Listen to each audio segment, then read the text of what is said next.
오늘은 창세기 결정연구 3회 메시지 8번을 읽겠습니다. 메시지 8번의 제목은 요셉, 성숙한 생명에 다스리는 방면입니다. 로마 숫자 1번. 영적인 체험에 따르면 야곱과 요셉은 한 사람이다. 요셉은 성숙한 이스라엘, 곧 야곱의 성숙한 본성 안에 조성되신 그리스도의 다스리는 방면을 대표한다. 온전하신 분이신 그리스도로 조성된 성숙한 성도인 야곱은 요셉을 통해 다스렸다. A. 요셉으로 예표되는 다스리는 방면은 우리 존재 안으로 조성되신 그리스도이다. B. 성숙한 생명에 다스리는 방면은 항상 주님의 임재를 누리는 생활이다. 주님의 임재가 있는 곳마다 권위, 곧 다스리는 능력이 있다. 1번. 주님의 임재 안에서 요셉은 주님에 의해 모든 일이 잘 되었다. 요셉은 학대를 받는 동안에도 주님의 주권으로 주님에 의해 모든 일이 잘 되었다. 2번. 주님의 임재 안에서 요셉은 어디에 있든지 주님의 축복을 받았다. 요셉이 번성을 누렸을 때 요셉과 그와 연관된 사람들은 축복을 받았다. C.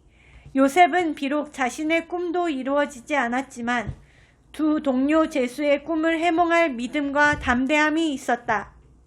결국 요셉은 술 맡은 시종의 꿈을 해몽하는 일에서 믿음으로 말함으로써 간접적으로 감옥에서 풀려났고, 파라오의 꿈을 해몽하는 일에서 담대하게 말함으로써 직접적으로 보좌로 인도되었다. 요셉은 말함으로써 감옥에서 풀려났고 권위를 얻게 되었다. 1번. 앤드류 머리는 이런 말을 한 적이 있다.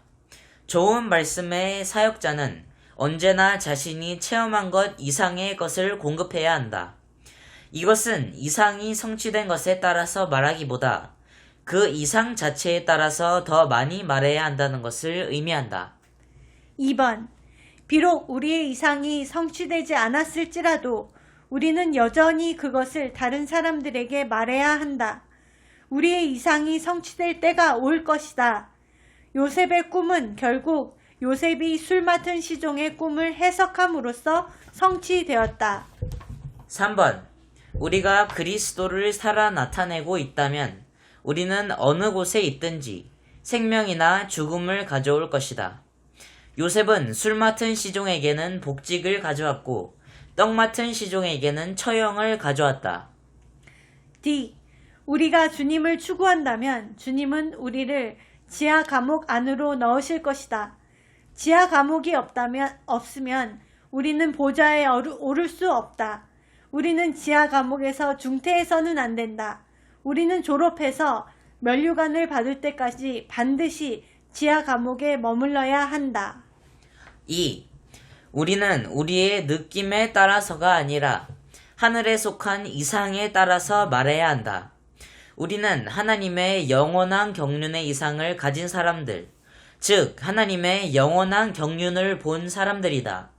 따라서 우리는 하나님의 경륜에 관한 진리의 절대성에 따라 말해야 한다. 1번. 요셉이 본 이상은 그의 생활을 통제했을 뿐 아니라 그의 믿음을 지탱해 주었다. 2번. 요셉은 중요하고 가치 있는 사람이었기 때문에 그를 시험하는 기간은 단축될 수 없었다. F.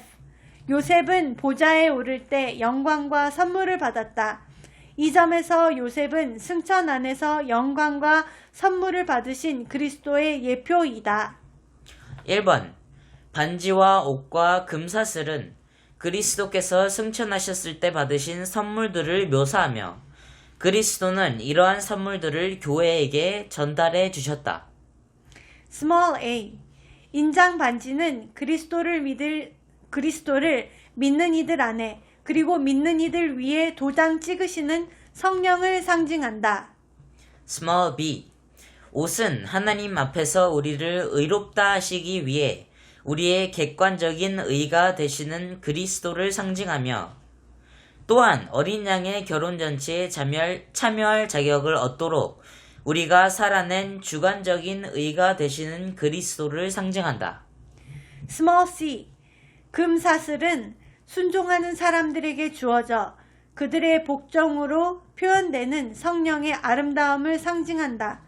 금사슬을 건 목은 하나님께 정복되고 굴복되어 하나님의 계명에 순종하게 된 의지를 상징한다. 2번. 영적 체험의 순서에 따르면 우리는 먼저 구원을 위하여 도장 찍으시는 영을 받아들이고 그 다음에 의의 옷을 받아들여 그리스도를 살기 시작한다. 우리가 그리스도를 살려면 목에 금사슬이 걸려서 의지가 성령께 정복되고 굴복되어야만 한다. G.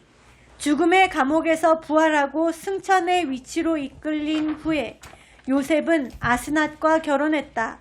아스낫은 그리스도께서 이스라엘 백성에게 거절당하시는 동안 이방 세계에서 얻으신 교회를 묘사해 준다. 요셉은 그의 맏아들의 이름을 있게 하다를 의미하는 므낫세라고 불렀고 둘째 아들을 열매가 배나 많은을 의미하는 에브라임이라고 불렀다. 요셉은 하나님께서 나의 모든 고생과 나의 아버지 집의 모든 일을 다 잊게 해주셨구나. 내가 고난당하는 이 땅에서 하나님은 내가 자녀를 많이 낳도록 해주셨구나 라고 선포하였다. 로마 숫자 2번. 요셉의 삶에 대한 기록은 그 영의 통치에 대한 계시다. 왜냐하면 그 영의 통치는 성숙한 성도의 다스리는 방면이기 때문이다. 그 영의 통치, 하나님의 왕국의 실제 안에서 신성한 생명의 재앙과 규제를 받으며 생명 안에서 왕으로서 다스리는 생활은 그 영의 어느 다른 방면보다도 더 높다. A. 비록 요셉은 자기 형제들을 향하여 인간적인 느낌과 감정이 가득했지만 자기 자신과 자신의 모든 느낌을 그 영의 통치 아래 두었다.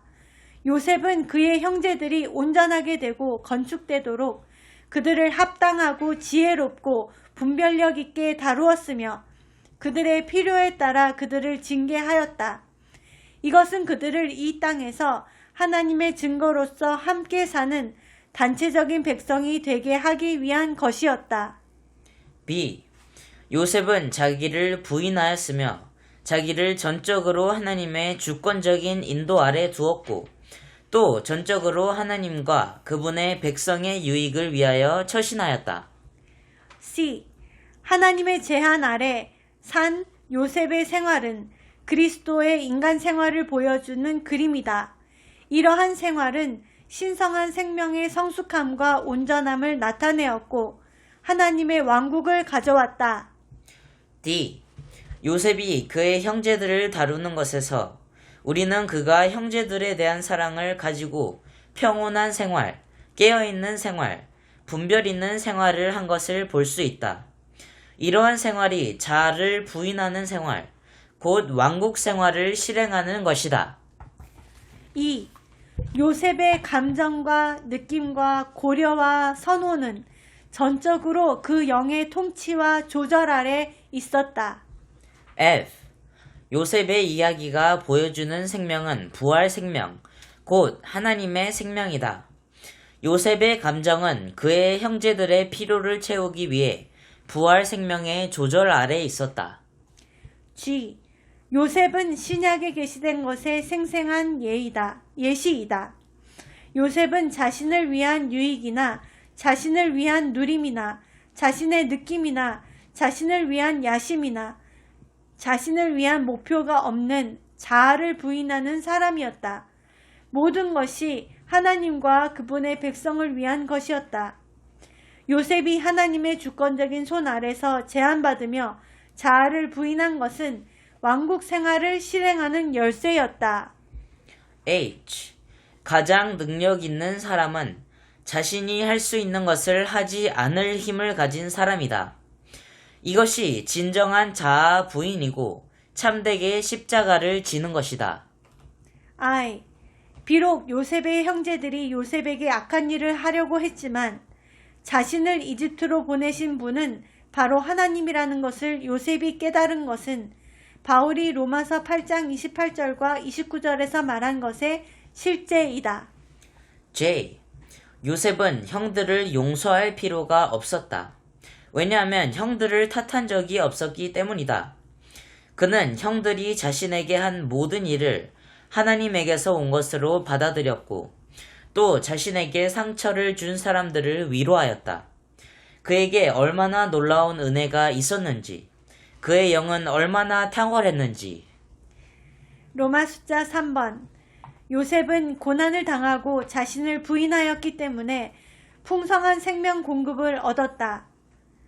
요셉에게서 양식을 얻기 위해 사람들은 네 종류의 대가, 곧 그들의 돈과 그들의 가축과 그들의 땅과 그들 자신을 지불해야 했다. A.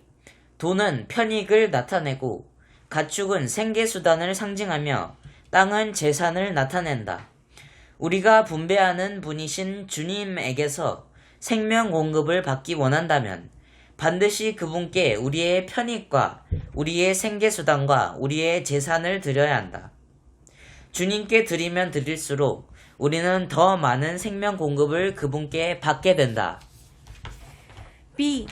궁극적으로 우리가 우리의 만족을 위한 양식과 다른 이들을 위해 무언가를 생산하는 씨앗을 비롯하여 가장 좋은 몫을 주님께 받기 원한다면 반드시 우리 자신, 곧 우리 존재의 각 부분을 그분께 넘겨드려야 한다. C. 우리가 우리 존재의 각 부분을 주님께 넘겨드림으로 최고의 대가를 지불할 때 우리는 그리스도에 대한 누림 중 최상의 몫을 누리게 된다. 메시지 8번을 마치겠습니다.